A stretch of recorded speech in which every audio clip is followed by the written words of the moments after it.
लेकिन आप चिंता मत कीजिए, मैं अभी के अभी नील अग्रवाल और गायत्री देवी से बात करता हूँ। गायत्री देवी और नील की वजह से आज मेरी वाइफ की आंखों में आंसू हैं और मैं ये लापरवाही हरगिज बर्दाश्त नहीं कर सकता हूँ। उन दोनों के अलावा जो जो इसमें शामिल है, जल्द से जल्द सबका पता लगाइए। यस सर, डोंट वरी, अब ये लोग बचेंगे नहीं। ऐसा ही होना चाहिए। और अब आगे क्या करना है मैं आपको कल सुबह कॉल करके बताऊंगा। Yes sir. ये बात सुनते ही गौतम ने फोन काट दिया और गुस्से में खिड़की के बाहर देखने लगा। उसकी आंखों में बदले की आग साफ दिखाई दे रही थी। गायत्री देवी, अब देखो मैं क्या करता हूं। बस बहुत हुई तुम्हारी मनमानी। अवनी की आंखों में आए आंसुओं की कीमत तो तुम्हें चुकानी ही पड़ेगी। देखते ही देखते रात हो चुकी थी। खाना खाकर गीता और अनिल जल्दी सो चुके थे, लेकिन अवनी की आंखों से नींद गायब हो चुकी थी।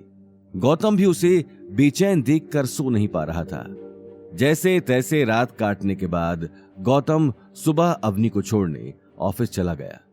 गौतम इससे पहले भी कई बार अवनी को छोड़ने अग्रवाल ग्रुप आ चुका था, लेकिन आज उसके आने की वजह कुछ और थी। उसने सुबह उठते ही अभिनव को सारी प्लानिंग समझा दी थी, जिस प्लानिंग के मुताबिक ही आज अग्रवाल ग्रुप में सारी चीजें होने वाली थी। ऑफिस आते ही गौतम ने कार पार्किंग में लगा दी और एक टक बिल्डिंग को देखने लगा। अवनी उसी वक्त पार्किंग के पास रखे टेबल पर चली गई, जहां एक 40-45 साल का बूढ़ा बैठा था। इससे पहले कि गौतम कार से उतरकर अवनी के पास जाता, उसके मोबाइल की रिंग बजने लगी। मोबाइल पर अभिनव गुप्ता का नाम देखते ही उसने कॉल उठा लिया और अवनी को देखने लगा। सर, मैं ऑफिस पहुंच चुका हूं।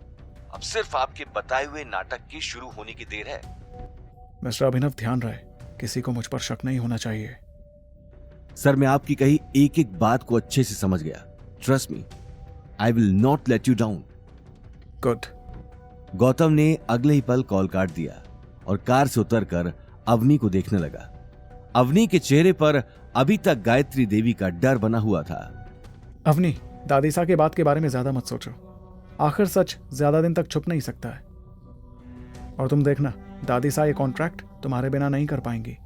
अगर तुम इस प्रोजेक्ट का हिस्सा नहीं हो तो अग्रवाल ग्रुप भी अवतार ग्रुप से पार्टनरशिप नहीं कर पाएगा। गौतम की बातों को अवनी सीरियसली नहीं ले रही थी, पर इससे पहले कि अवनी कुछ जवाब दे पाती, उसे नील सामने से आता हुआ दिखाई दिया। नील आते ही अवनी को ऊपर से नीचे तक देखने लगा। वाह, कल के तमाशे के बाद तुम आज ऑफिस फिर से आ गई, वो भी इस लूजर के साथ। क्या देख रही हो? अपने बॉस के सामने इस तरह अकड़ में खड़ी मत रहो। बॉस? और तुम? शक्ल देखिए कभी आईने में। भूलो मत, अभी तक कॉन्ट्रैक्ट साइन नहीं हुआ है, इसलिए ज्यादा हवा में उड़ने की जरूरत नहीं है। कहीं ऐसा ना हो कि मुंह के बल गिर जाओ। ये बात सुनते ही नील ने अपने चेहरे से चश्मा हटा लिया और गौतम की आंखों में आंखें डालकर देखने लगा। हो, तो मेरी बहन को इंसाफ दिलाने उसका निठल्ला पति आया है। यार, तुम्हारी बातों से मुझे डर लग रहा है, कहीं तुम मुझे कॉन्ट्रैक्ट तो साइन हो ही जाएगा, उसे तो अब कोई नहीं रोक सकता। चेयरमैन थोड़ी देर में सारी फॉर्मेलिटीज पूरी कर देगा और फिर।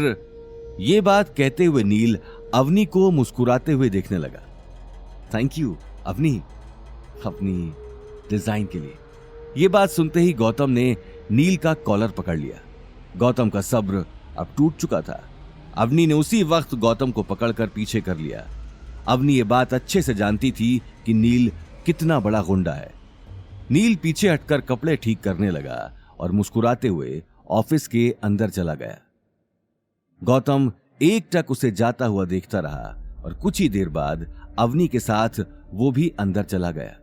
अग्रवाल ग्रुप के अंदर जाते ही गौतम वेटिंग रूम में बैठ गया और अवनी कॉन्फ्रेंस रूम की तरफ चली गई, जहां आज नील का कॉन्ट्रैक्ट साइन होने जा रहा था। कॉन्ट्रैक्ट साइन होने की खुशी गायत्री देवी के चेहरे पर साफ दिखाई दे रही थी। कॉन्फ्रेंस रूम के अंदर आते ही अवनी ने देखा गायत्री देवी और नील उसका डिजाइन टेबल पर रखकर अभिनव गुप्ता का इंतजार कर रहे थे। वहीं टेबल के आसपास ऑफिस के कई लोग बैठे थे, लेकिन अवनी को आज बैठने की भी परमिशन नहीं थी। वो चुपचाप एक कोने में जाकर खड़ी हो गई। आगे की कहानी जानने के लिए देखिए अगला एपिसोड सिर्फ पॉकेट एफएम के यूट्यूब चैनल पर और रॉयल वारिस के सारे एपिसोड्स को सुनने के लिए डिस्क्रिप्शन में दी लिंक से डाउनलोड करें पॉकेट एफएम ऐप।